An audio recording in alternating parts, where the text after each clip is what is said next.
И сам Христос именно, он же имел в себе и имеет, ну, как вот уже две природы, да, то есть вот и человеческую он взял на себя природу, и вот именно и божественную природу. По божественной Христос единосущен Отцу и Духу Святому, а вот по человеческой природе он ниже Отца. И вот именно по человеческой природе он избирает себе невесту, святую Екатерину. То есть вот, неужели сам Господь нам подает примеры какие-то неправильные?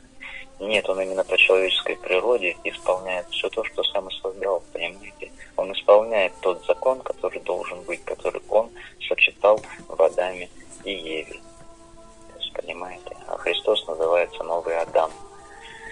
Вот. И Господь избирает себе невесту. Матерь Божия называется невестой Духа Святаго.